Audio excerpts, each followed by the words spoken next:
6 बजे से मैं होटल में बैठी इंतज़ार कर रही थी।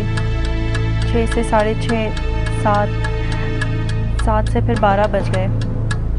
जब 12 बज गए और एजाज़ नहीं आए तो फिर मुझे घबराहट शुरू हो गई और मैंने अपने आप को बहलाने के लिए मुख्तलिफ़ काम, जैसे मैंने मैगज़ीन उठा के पढ़ना शुरू किया, लेकिन मुझे उसका एक लफ्ज़ भी समझ में नहीं आ रहा था क्योंकि उस टाइम मेरी घबराहट बहुत ज़्यादा थी।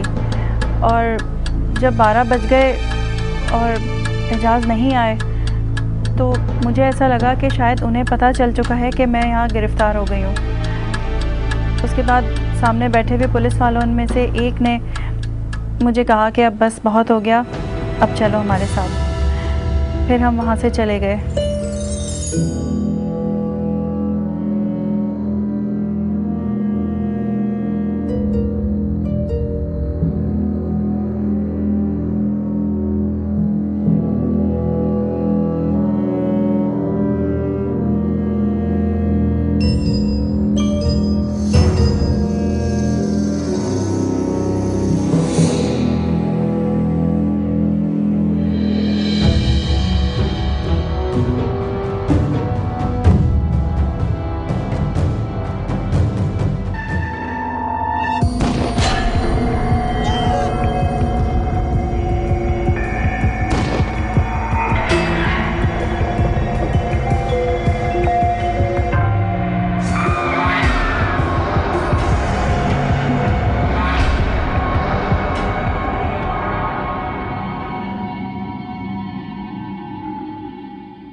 अगर मैं आपसे कहूँ कि मैंने पंजाब यूनिवर्सिटी से एमए में पोजीशन हासिल की है और मैं लेक्चरर रह चुकी हूँ तो आप मेरी बात का यकीन नहीं करेंगे, क्योंकि हर जेल जाने वाला शख्स या पकड़े जाने वाला शख्स अपने आप को बेगुनाह ही कहता है। और अगर मैं आपसे ये कहूँ कि मैं भी बेगुनाह हूँ तो भी आप मेरी बात का यकीन नहीं करेंगे। मेरा बचपन बहुत ही खूबसूरत गुजरा। माँ बाप का बेपनाह लाड प्यार मुझे मिला। मेरे वालिद की इनकम इतनी ज़्यादा नहीं थी, लेकिन उन्होंने अपनी हैसियत से बढ़ के मुझे दिया। मुझे ख़ानदान की मुखालफत के बावजूद तालीम हासिल करवाई, जबकि हमारे ख़ानदान में औरतों की तालीम का कोई रिवाज नहीं था। लेकिन मेरे फ़ादर मुझसे इतनी मोहब्बत करते थे कि उन्होंने इस सब के बावजूद सारे ख़ानदान से मुखालफत मोल लेकर मुझे तालीम दिलवाई। मैं स्कूल गई, कॉलेज गई और उसके बाद फिर मैं यूनिवर्सिटी आ गई। यूनिवर्सिटी में मेरी बहुत सारी फ्रेंड्स थीं, लेकिन उनमें जिस लड़की का मैं ज़िक्र करना चाहूँगी वो है ज़रमीन। उस ज़माने में जबकि लड़कियाँ ख़ुद से ड्राइव नहीं करती थीं, उसके पास अपनी गाड़ी थी और वो ख़ुद ड्राइव करके यूनिवर्सिटी आती थी। तो उसको देखकर मैं बहुत इम्प्रेस होती थी उससे, कि मतलब मुझे वो बहुत अच्छी लगती थी उस वक्त। मैं चाहती थी कि मैं उससे दोस्ती करूं, लेकिन उसकी क्लास में और मेरी क्लास में बहुत फ़र्क था, तो इस वजह से मैं ज़रा उससे खिंची रहती थी। लेकिन मैं ये महसूस करती थी कि वो आहिस्ता आहिस्ता मेरे नज़दीक आती जा रही है, यानी कि वो ख़ुद मुझसे बात करने की कोशिश करती थी। ज़रमीन से आहिस्ता आहिस्ता मेरी दोस्ती इतनी ज़्यादा बढ़ गई कि मैंने हर दूसरे दिन उसके घर जाना शुरू कर दिया। मुझे उसके घर जाके बहुत अच्छा लगता था। उसका बड़ा सा घर, खूब सजा हुआ और आसाइश की हर चीज़ मौजूद थी उसके घर में। मुझे उसके घर में बहुत मज़ा आता था। फिर ज़रमीन के यहाँ जाके मुझे पता चला कि उसके भाई जो हैं वो लंदन में कुछ बिज़नेस करते हैं, और अक्सर उनमें से एक भाई एजाज़ का पाकिस्तान आना जाना लगा रहता था। ज़रमीन की अम्मी भी मुझे बहुत पसंद करती थीं और वो भी मुझे बिल्कुल बेटियों की तरह प्यार करती थीं। और उसके भाई जो भी तोहफ़ा ज़रमीन के लिए लेकर आते थे, वो जितना उसके लिए रखती थी उतना ही वो मुझे भी देती थी। लेकिन तोहफ़ा लेना मुझे कुछ अच्छा नहीं लगता था। जब वो इतना इसरार करती और इतनी मोहब्बत से वो मुझे देती थी तो मैं कभी इनकार नहीं कर पाई।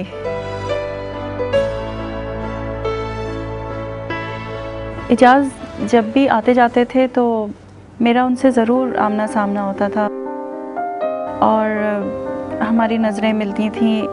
आहिस्ता आहिस्ता मैंने फ़ील किया कि वो मुझे पसंदीदगी की निगाह से देखते हैं।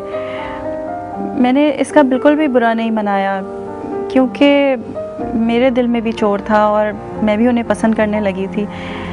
तो असल में उनकी पर्सनैलिटी ही ऐसी थी कि कोई भी लड़की उन्हें पसंद कर सकती थी। मुझे वो बहुत अच्छे लगने लगे थे। मेरा दिल चाहता था कि मैं उनको देखती रहूं, हमेशा वो मेरे निगाहों के सामने रहें। और लेकिन डरती भी थी कि अगर ज़रमीन को पता चल गया तो मेरी कितनी इंसल्ट होगी उसके सामने। बस मैंने इस बात का ज़िक्र ज़रमीन से नहीं किया, बल्कि अपनी मोहब्बत को अपने दिल में ही रखा। लेकिन एक मर्तबा ज़रमीन ने मुझसे अपने भाई के बारे में पूछा कि तुम्हें मेरे भाई एजाज़ किस तरह के लगते हैं और तुम्हें कैसे लगते हैं। तो मैं थोड़ी सी अनजान सी बन गई कि मैंने उनको नहीं देखा कभी, या मैंने उनको इस नज़र से नहीं देखा। लेकिन ज़रमीन ने मेरी ये चोरी पकड़ ली, कहने लगी कि नहीं, तुम मेरे भाई को अक्सर देखती हो, मैंने नोट किया है, और वो भी तुम्हें बहुत पसंद करते हैं, तो क्यों ना अगर तुम लोगों की शादी हो जाए। मुझे ये सुन के बहुत खुशी हुई, क्योंकि जो मैं चाहती थी वही सब कुछ हो रहा था। और ज़ाहिर सी बात है, इंसान जिस चीज़ की दिल में ख्वाहिश करता है वही उसके सामने अगर खुद ब खुद कुदरती तौर पे सब कुछ होने लगे तो उसे कितनी खुशी होगी। उसी तरह की खुशी मुझे भी हुई। और फिर मैंने ज़रमीन से कहा कि अगर तुम्हें शादी ही करनी है तो मेरे घर वालों से ज़िक्र करो, क्योंकि उनके बग़ैर तो मैं कुछ भी नहीं कर सकती। एक दिन जब ज़रमीन के घर वाले मेरे घर एजाज़ का रिश्ता लेकर आए तो इतना अच्छा रिश्ता देखकर मेरी अम्मी तो बहुत खुश हुई, और उन्होंने कहा कि हम फ़ौरन हाँ कर देते हैं। लेकिन अब्बू ने कुछ मोहलत मांगी सोचने के लिए, जबकि मेरी अम्मी ने कहा कि नहीं, आप पहली फ़ुर्सत में इसको हाँ करें, क्योंकि इतना अच्छा रिश्ता है और इतना अच्छा रिश्ता बार बार हमें अपनी बेटी के लिए नहीं मिल सकता। तो ये सुनकर फिर अब्बू भी खामोश हो गए, और इस तरह से मेरी मंगनी एजाज़ के साथ हो गई। मंगनी वाले दिन मैं बहुत खुश थी। मुझे समझ में नहीं आ रहा था कि मैं क्या करूं। मुझे ऐसा लग रहा था कि मैं हवाओं में उड़ रही हूँ और मेरी हर ख्वाहिश पूरी हो गई, जैसे मेरे दिल की आखिरी आरज़ू पूरी हो गई। फिर जब मंगनी ख़त्म हो गई, सारे मेहमान घरों को चले गए, तो उसके बाद ज़रमीन ने मुझसे कहा कि अब तुम्हारी मंगनी हो चुकी है और एजाज़ भी जो है वो जाने वाले हैं लंदन वापस, तो तुम कुछ अरसे के लिए हमारे घर क्यों नहीं चल के रहती। उसकी ये बात सुनकर मुझे कुछ अजीब सा तो लगा, लेकिन मैं फिर भी खुश हो गई कि अच्छा है, जितना टाइम एजाज़ पाकिस्तान में है मैं उनके साथ गुजार लूँ। तो लेकिन मैंने उससे कहा कि तुम मेरी अम्मी से इजाज़त ले लो, अगर मेरे पेरेंट्स इजाज़त दे देंगे तो मैं तुम्हारे साथ चल के रहने को तैयार हूँ।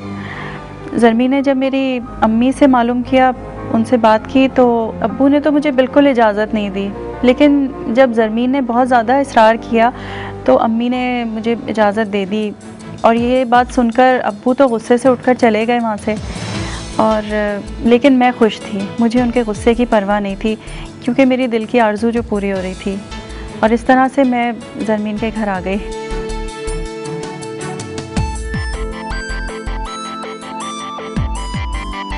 ज़रमीन के घर जाने के बाद उस रात हम दोनों बैठ के बातें कर रहे थे, तो उन बातों ही बातों में उसने मुझसे पूछा कि तुम्हें लंदन के बारे में क्या मालूम है। तो मैंने उससे कहा कि मुझे सिर्फ इतना ही मालूम है जितना कि मैंने टीवी में देखा है या न्यूज़पेपर्स में पढ़ा है, या फिर तुमने जो मुझे बताया है, और इससे ज़्यादा तो मैं और कुछ नहीं जानती। तो उसने मुझसे ये कहा कि मेरे भाई एजाज़ जो हैं वो चूँकि बचपन से ही लंदन में रहे हैं, इस वजह से वो बहुत ही ज़्यादा बोल्ड माइंडेड हैं, और वहाँ पे इस तरह होता है कि पहले फ्रेंडशिप होती है और उसके बाद फिर